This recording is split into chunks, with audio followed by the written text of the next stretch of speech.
Okay, so some of the medications you are going to want to know about. So you guys should be writing this down.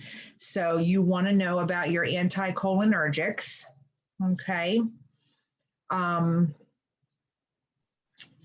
You guys want to know about the purpose of ADH, which is that antidiuretic hormone.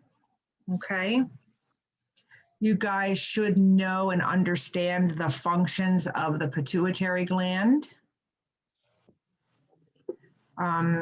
You guys should know about muscle relaxants, how they work, what the purpose is, what electrolyte in the body inhibits our muscle contractions. You guys should know that. With regards to medications, you guys should know about your MAOIs.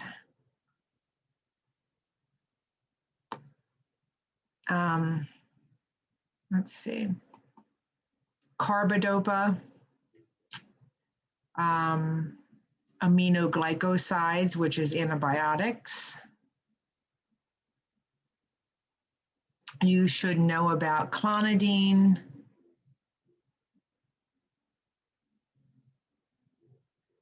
Zofran,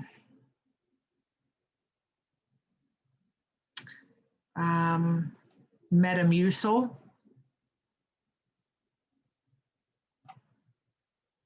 Psyllium, which is spelled P-S-Y-L-L-I-U-M.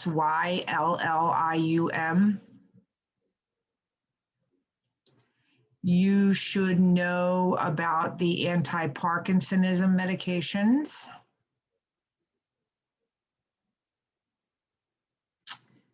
You should know about sucralfate.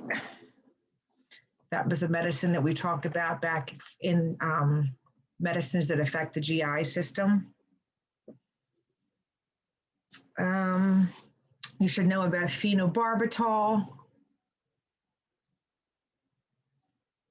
Reglan. Reglan is also called metoclopramide. Professor Davis, sorry to interrupt.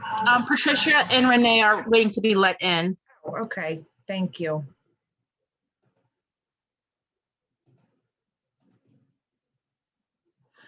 All right, you should know about nitrofuratone.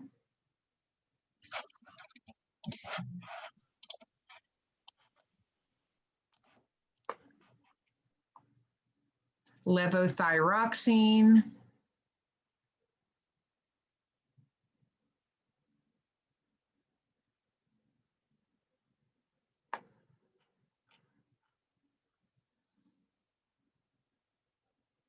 Prochlorperazine.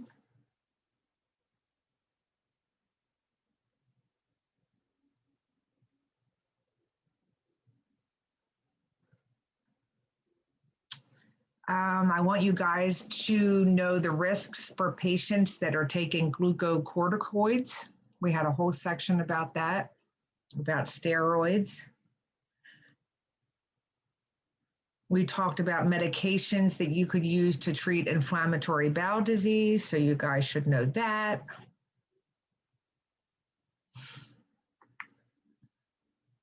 When we talked about medications that were pituitary agents and hypothalamic agents, we talked about side effects that we would want to monitor in older adults. You guys should know that.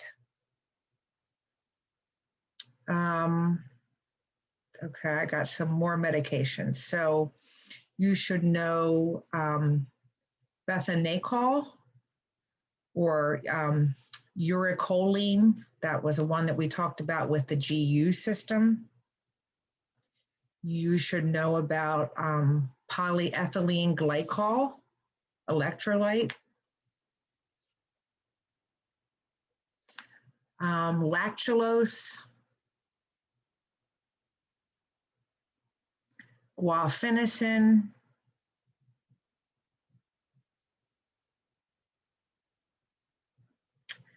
Side effects of albuterol.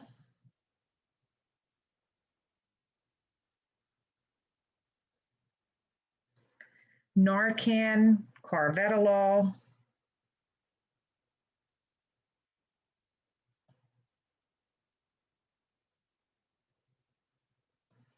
Beta blockers.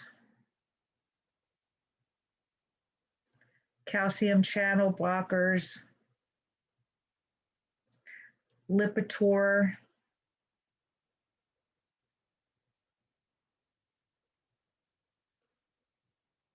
Tiotropium, which is also Spiriva.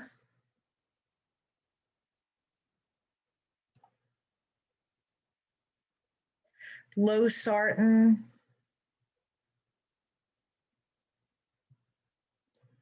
Drug interactions with tenormin or atenolol.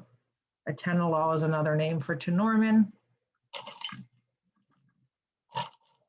You should know about warfarin, atropine, and Zoloft. There's a lot of meds on this test.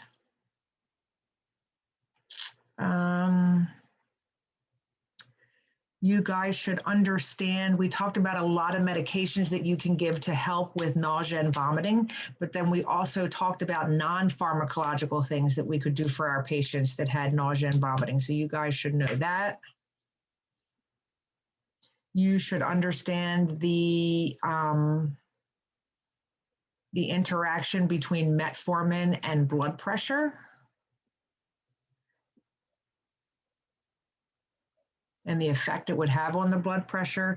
You guys should know the antidote for heparin. You want to know about digoxin, enoxaparin, which is also Lovenox.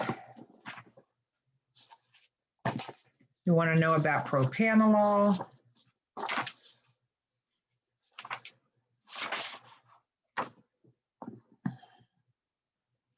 You should know about anemia. Mainly what, what makes our red blood cells, what are we lacking when we have anemia, that kind of thing. You want to know the difference between your LDL, your HDL, and your triglycerides.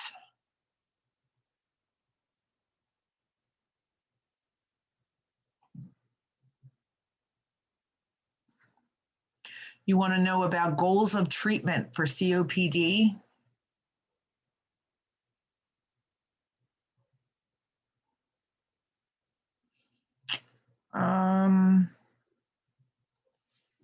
You want to know about the body's deficiencies that contribute to depression. Corticosteroids.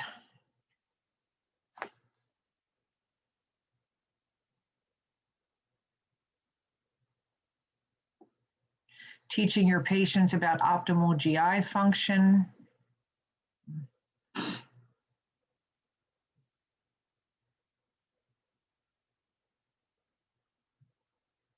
You should know about adverse side effects. Just in general, early back, in the very beginning when we started talking about medications, we talked about toxic effects of drugs, and we talked about side effects and intended effects and adverse effects. So you want to know about adverse effects. You want to know about alternative therapies. Talked a lot about that. You guys want to know about managing patients that are taking medications for blood pressure, management of patients on narcotics. You want to know about vaccines, fungal infections. You guys want to know about educating patients about administering insulins.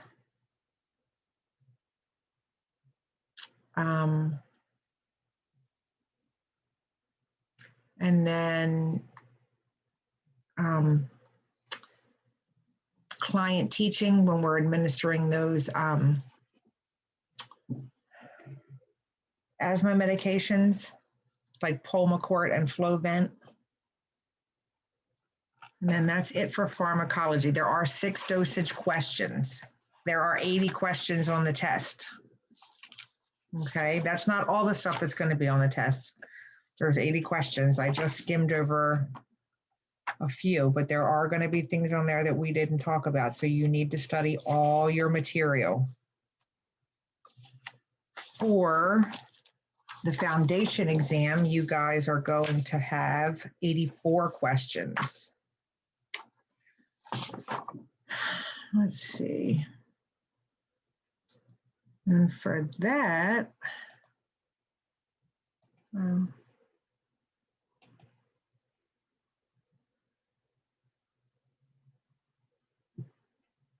let's see.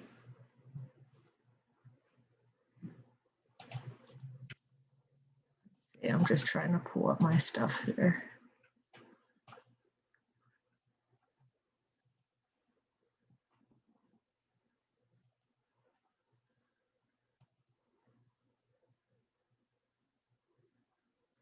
All right, so for your 103 final, you guys should be studying contact isolation. There's several questions about physical assessment.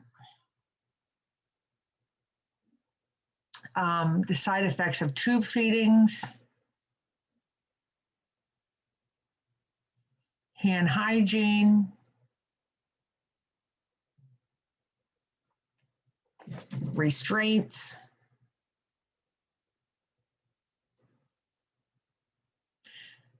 caring for patients with dysphagia,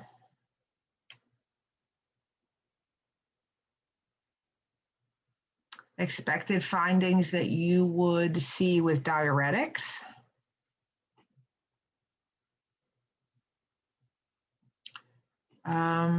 there's a fair amount on there about aging. You guys should know the Kubler-Ross 5 stages of psychosocial responses to dying. You guys should understand those. Sleep and rest, mobility, pain. You guys should know what a correctly written 3-part nursing diagnosis looks like. Know your cataracts, what it is, what causes it, what the treatment is, any client teaching, any adverse effects, any difficulties patients would have. Same thing with glaucoma and the same thing with macular degeneration. You guys should know about timolol and the miotic eye solutions. That was the medications that went along with those diseases.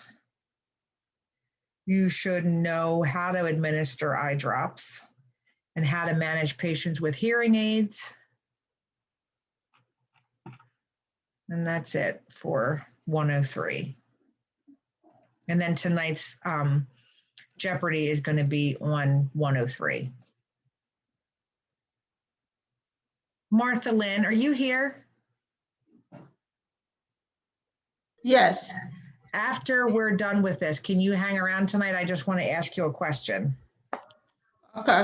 Okay, thank you. All You're right, welcome. let's get started.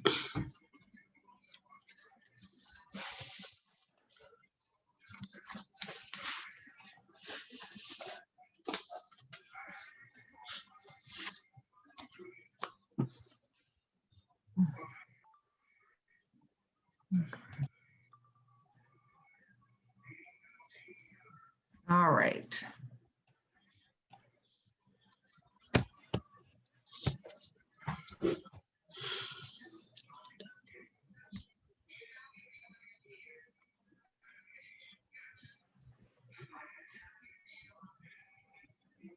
Oops, hold on.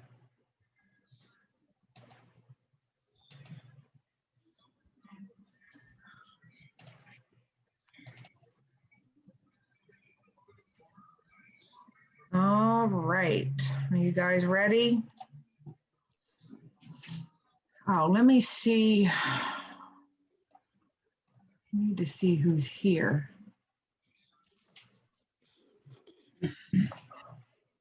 Okay. All right.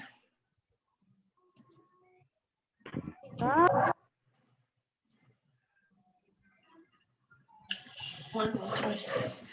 right, so the categories tonight are going to be ethics and health law, cumulative 1, end of life, cultural diversity, spirituality, and cumulative 2.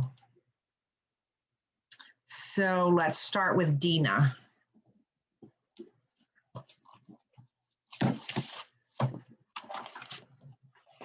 Dina, do you want to go first? Can I have, sorry, can I have cumulative number, 300?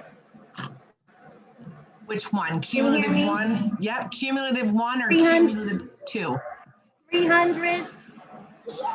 Okay. A patient with dysphagia may A, pocket food, B, prefer only cold foods, C, eat only 60% of their food, or D, prefer to eat without dentures. Is it C as in Charlie? Let's see. The correct answer is pocket food. So patients, Okay. good try. Patients that have dysphagia, sometimes they have it because they've had strokes and they tend, because they can't swallow it properly, they hide it in the sides of their mouth. So that is something that you would want to look for if a patient has dysphagia, because they are apprehensive about swallowing it, or they don't have the muscle strength to get it down. So you always want to make sure you're checking to make sure that they're not pocketing food. Okay. All right, Renee.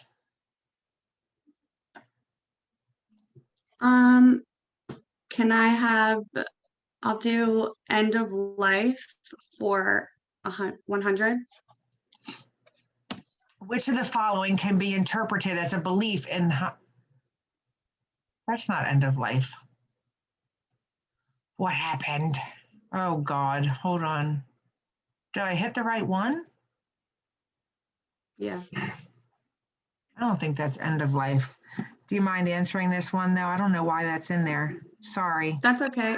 I mean, I'll try religion. So this is a select all that apply. Belief in higher power, religion, faith. Mm-hmm. So D, B, and C. Yep. Let's see.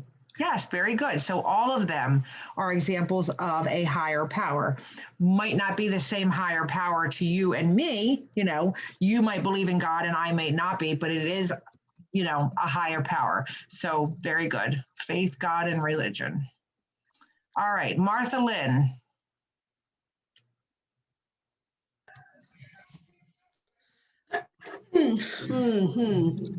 Cumulative number, cumulative 200. I'll try that. A patient taking corticosteroids for asthma is at risk for A, tingling arms, B, loss of appetite, C, weak loss, that should say weakness, or disturbed sleep pattern. Ooh, corticosteroid. I think I would go with D. D is in dog. Yes. Yep, you're right. Disturbed sleep pattern. It causes insomnia, makes it hard for you to sleep. Very good. Yep. All right, Deshauna.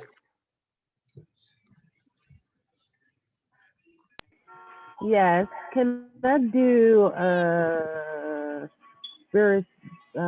let's see, cultural diversity for 100? Yep.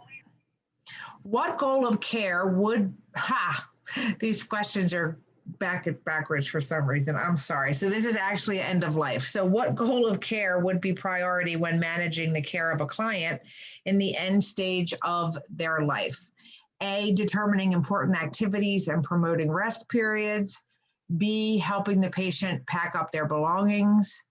C, avoid giving pain medications, or D, limit food intake? Is it A? Yes, it is A. Very good. All right, let's see. Brianna.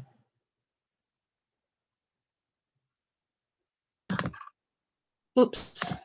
Hold on. I'm sorry. I hear you. My screen just popped. Oh, goodness gracious. Can I get the ethical for 100? I put my screen so low. I'm still here though. Yes. So the purpose of a living will is to A, list specific instructions for healthcare provision, B, determines who inherits the client's estate, C, states who can make decisions if the patient cannot, or D, determines the client's quality of life. I believe it's A, lists specific instructions for healthcare provision. Let's see. Yep, you got it. Good job. That is exactly what it is for. All right, Chanel, you're next. Can I get cumulative for 100? Cumulative 1.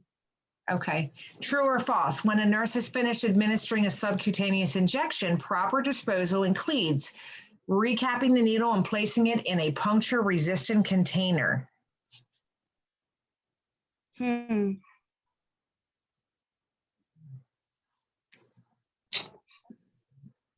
gonna say true, but I'm not sure.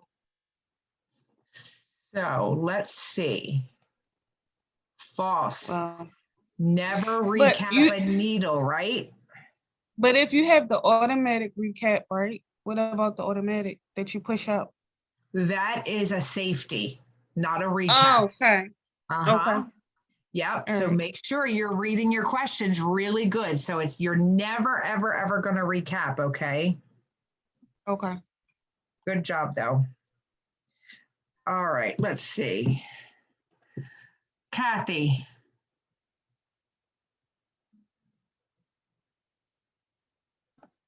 Okay, I'm here. Cultural diversity for 300. Why is it? Oh, I don't understand why all of these are backwards like this. This is really weird. This is not cultural diversity. Hold on a second. Let me just, oh, Jesus. Let me change something. Hold on.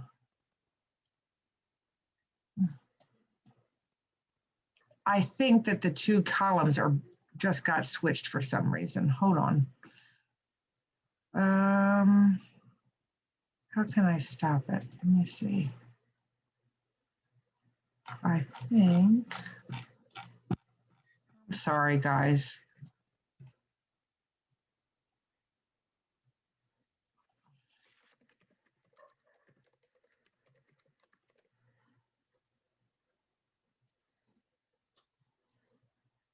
Yeah. I had all these set up, but then I decided to go in and give you guys two cumulatives because I figured that would be more helpful. And then when I did, I just messed up how it was for some reason. I'm sorry. Now let's try it.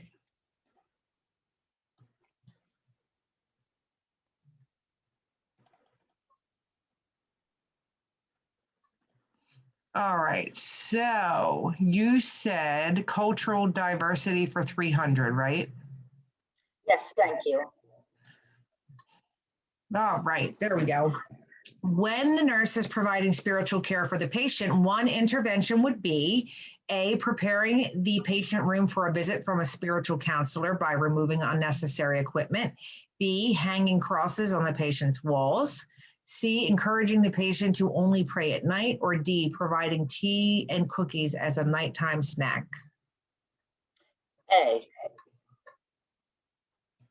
Yes, that's right. We want to make that room comfortable, clear any unnecessary equipment out of the way, so that way they have room to relax and set up whatever they want to set up. Very good.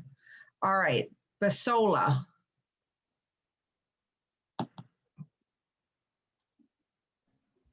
Can I do cumulative one for 200? True or false? If a nurse is caring for a patient with mitral valve regurgitation, when she wants to listen for the development of a murmur, the best place to listen is the fifth intercostal space, left mid-clavicular line.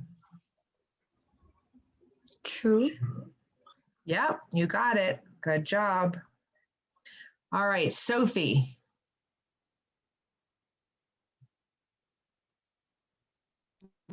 I'll do ethics and health law for 200. What is it called when a patient identifies another person as a legal healthcare agent?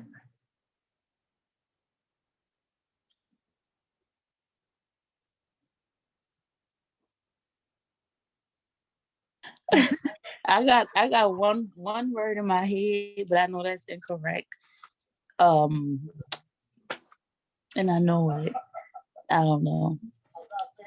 A durable power of attorney. Yes, I was about to say proxy, but Oh, yes, that's okay. power All of those words attorney. come together and they all start running together. So good job. Durable power of attorney. All right, Alan.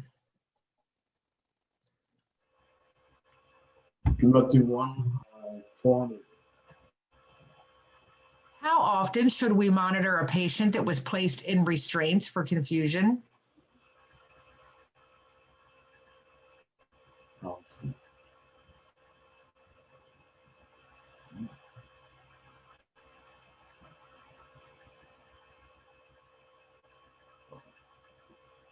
It's a certain amount of hours. Q so many hours.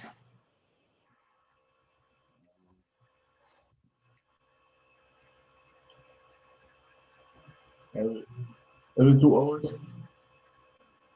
Let's see. So for adults, it's every 4 hours. So let me just say this. For adults, for your testing purposes, adults is every 4 hours. I've never seen in any facility anywhere where it's 4 hours. It's always 2. So in the real setting, that's where you're going to see. But for testing purposes, according to your book, adults are 4 hours. Children 9 to 17 years old are every 2 hours. And then if you have someone under 9 in restraints, it's going to be every hour. Okay. All right, Amy. You fixed it, right? So Yeah. let me see. How about end of life for 200? When performing post-mortem care, does the nurse remove all the tubes and lines? So I think this is this is definitely a trick question, but I think you can remove anything that's outside, not anything that's inside. Is that right? So if they had like a breathing tube, you would take the outside off, but you wouldn't take the inside out. Does that, am I making that sound right? Yes. So actually the answer is no, because we don't know if there's a pending or a scheduled autopsy or not. We don't want to remove any tubes, drains, or lines. You would So disconnect anything them. So if the Right. patient was connected to an IV, you would disconnect them from the IV. You're right. If they had a breathing tube, you would disconnect the hose, but then you would leave everything else there. Right. Well, that's what I meant. Anything that's inside, you would leave. But so I guess that's what I should have said. Disconnect any Okay. equipment from it. So I should have said Yes. yes. So the Yes. answer yes would be no. Leave it in place. Yes. Very good. All right. Kelsey Fitzpatrick. Can I do cultural diversity for 200? True or false? It is important to continually assess patients for signs of spiritual distress.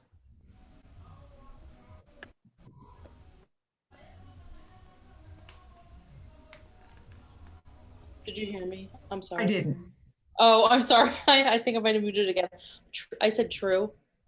Yes, good job. It is true. We constantly always have to continue to monitor their patients to make sure that they are not suffering kind of issues spiritually while they're in the hospital.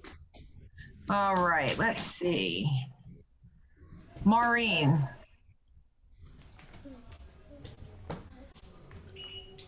Kevin. End of life for Kevin. 400. Kevin. What medicine would a nurse caring for a patient with a death rattle expect the doctor to prescribe? Morphine, Haldol, atenolol, or Levsin? The morphine. Say that again. Morphine. A. Oh. D. The answer is D. So let's go back to that question. She had a death rattle, right? What is that? What's going on when a patient has that death rattle?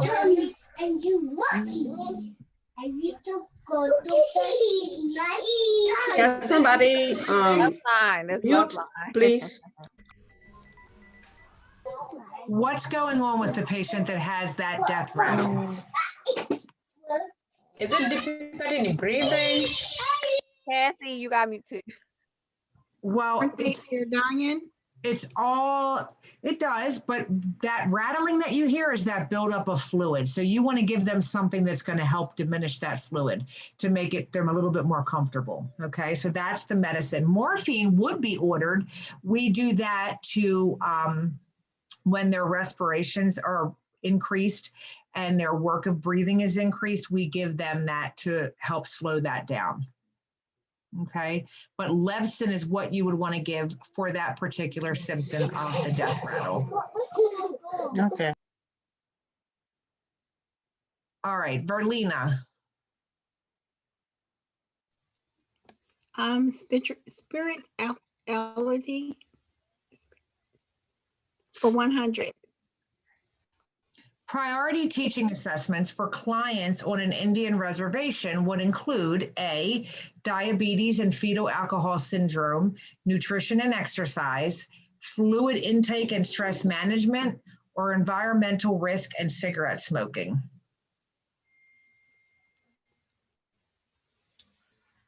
I'm not sure, but I'm going to say A. Yep. That is the answer. These are prominent issues that we see with this particular culture, diabetes and fetal alcohol syndrome. So you guys need to know your, what different groups would be susceptible to, okay? Let's see. Monica. Ethics, health law, 300. If a nurse is asked to perform a new skill at work and she wants to determine if it is within her scope of practice, what can she access to determine if it is? It's in my head, but I forgot to use it. I can't think of the name. You give up? Yes. The State's Nurse Practice Act. Okay, that is they are responsible for determining what is in our scope of practice. Ashley. I'll do end of life care for 500. True or false, a patient who is within hours of death would be exhibiting BIATS respirations.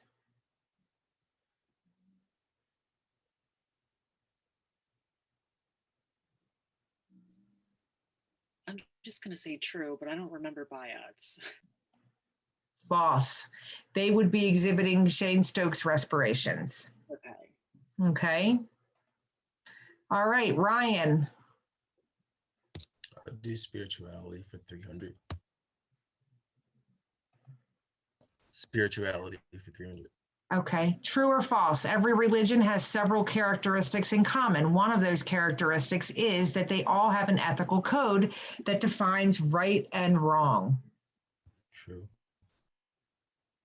Yes, very good. Good job. All right, let's see. Love line.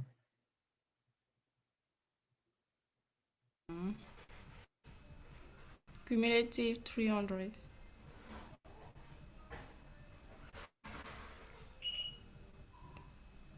Which of the following physical assessment findings can be defined as cyanosis? A blue tinge to the skin, areas of raised erythema greater than 3 millimeters, yellow sclera, or a stage 2 open area on the sacrum. Is A. Indeed it is, a blue tinge to the skin. That means that they're not getting enough oxygenation. Very good. Heather? Let me get spirituality for 200. Sometimes when patients of a particular culture are reporting that they are not hungry, it can also be a sign of another issue. What could be the other issue? That they don't eat the food that's offered. Right, but why are they not eating it? Well, they're not permitted to eat it. You know, if they're Muslim, it could be pork or something like that. Yes, that's great. Good job. The food that is being served may be culturally inappropriate. Very good. All right, Shizoma.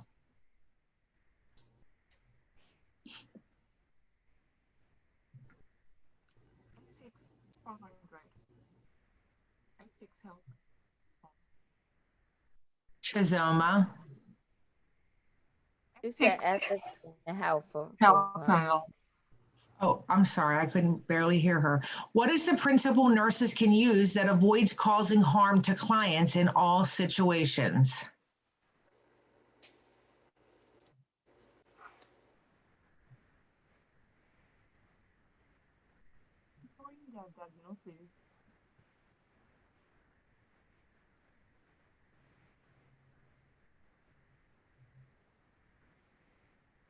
Do you have a guess? Their wishes or their diagnosis, I don't know. Okay, so remember we talked about some ethical principles the other night. So the principle that nurses can use that avoids causing harm to clients is non-malfeasance. So you guys need to know about all those principles. We talked about all of them, okay? Beneficence, non-malfeasance, autonomy, all of those. You guys should know them and can really understand how you would apply them in a situation. All right, Cindy. Spirituality 400. True or false? It is completely appropriate for clients of the Hispanic culture to not make eye contact when conversing. False. It is true. I mean, yeah, true. They don't. I meant to say true. I knew that they don't make eye contact. Yes. Yes, they don't. They don't. So we should They not don't. think, yes, we should not think this is offensive. This is culturally appropriate. Good job. All right, Raven.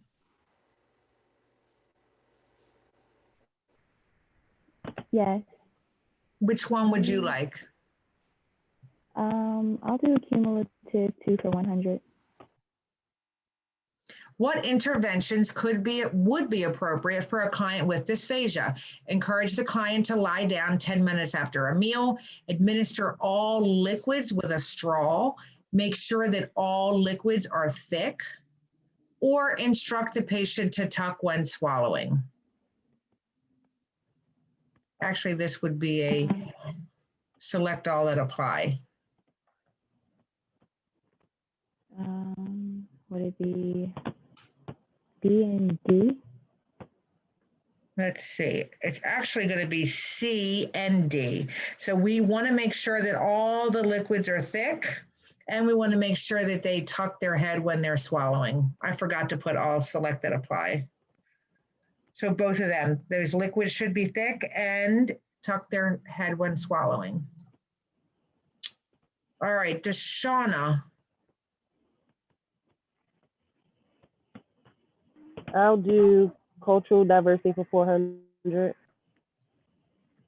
A goal for patients to identify spiritual distress in patients is to not focus on past beliefs, identify factors in life that change spiritual beliefs, understand that having a spiritual support system isn't important, Keep spiritual distress to yourself and understand that things improve over time.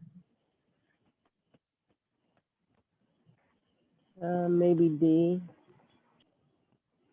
B or D? D. D.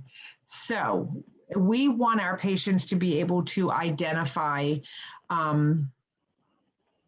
things in their life that cause them distress. So the correct answer is that we want them to be able to identify factors that are causing a change in spiritual beliefs. Because if they don't identify those factors, then they won't be able to make any changes.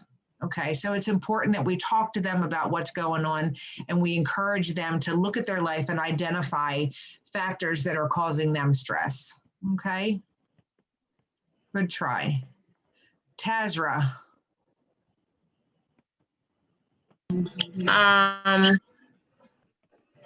I'll take cumulative 1 for 500. This type of pain can be felt in your internal organs, such as your stomach, your bladder, your liver, your colon, your kidneys, your uterus, or your rectum. Visceral. Oh, go ahead. Great job. Very good, Tazra. Visceral pain. All right. Patricia. Spirituality for 5. What interventions can the nurse use to help clients continue their normal cultural practices? Explain that even though they have to pray at certain times, having tests is more important. Making sure that they have appropriate dietary items. Discuss your religious beliefs with the patient, or tell them that they will be back home soon and can continue their preferences. B. Yes, very good. We need to make sure that they have all the appropriate dietary items. There's other things we can do as well, but this is one in particular. Very good. Genoa. I guess I'll go with cumulative for 500. A client with chronic open-angle glaucoma is receiving timolol or Timoptic. Which evaluation by the nurse indicates to the nurse that the treatment is working? The patient's intraocular pressure is 15 mm's. There is reduced peripheral vision, decreased nausea and vomiting, or double vision.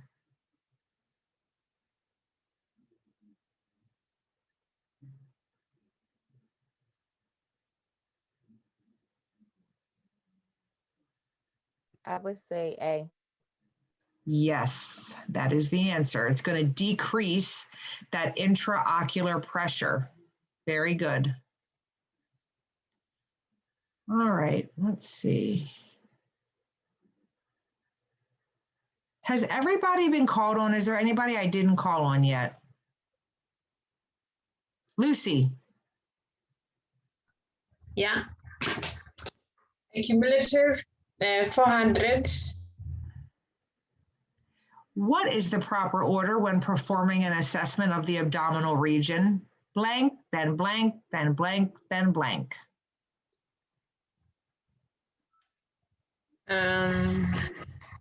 Four P's. Hold on.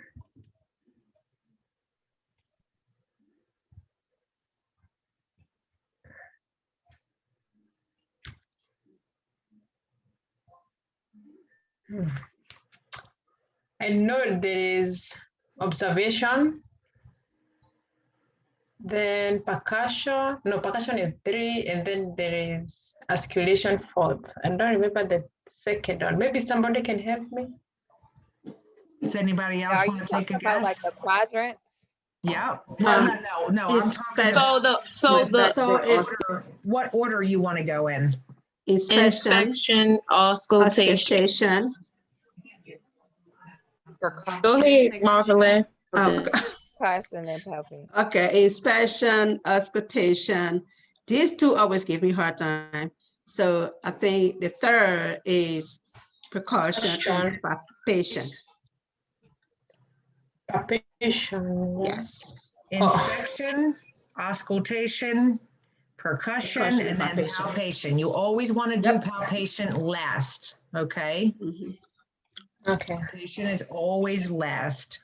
Kelsey, All right. Thank you're welcome. Kelsey Ziegler.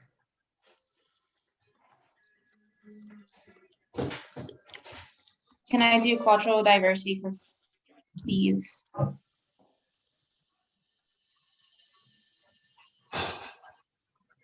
Which of the following are examples of how nurses can implement spiritual care? Select all that apply. Contact a spiritual counselor, pray with a patient, facilitate practice of the patient's religion, offer a supportive presence, take communion when the patient does. A, B,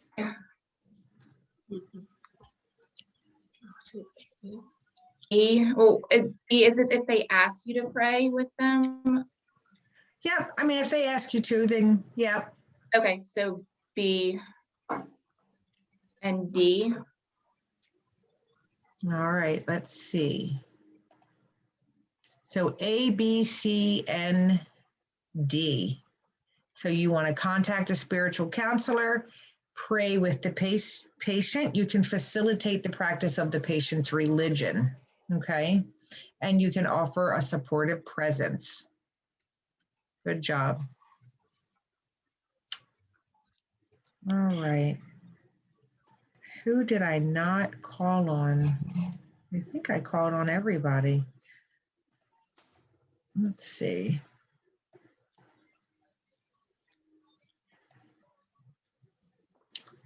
All right, so we have 2 left. So Martha Lynn, you can go again.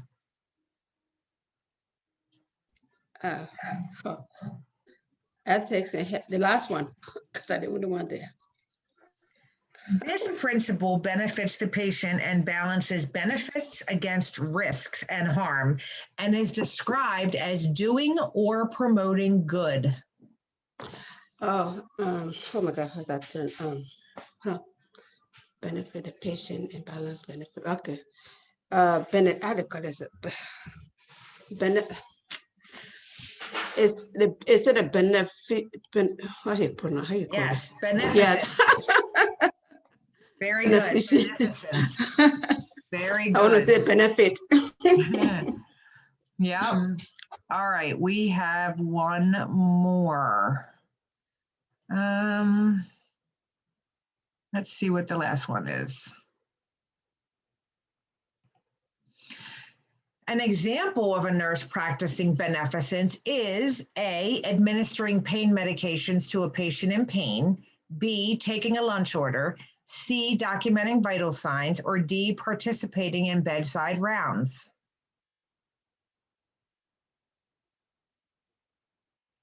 Anybody can guess. A. Hey. A, you got it. No harm. Yep. So administer, if we don't give pain medications to a patient, that could cause harm. We don't want to do harm. So I need you guys to make sure that you know all of those principles and how you can apply them to situations, okay? All right. What questions do you guys have?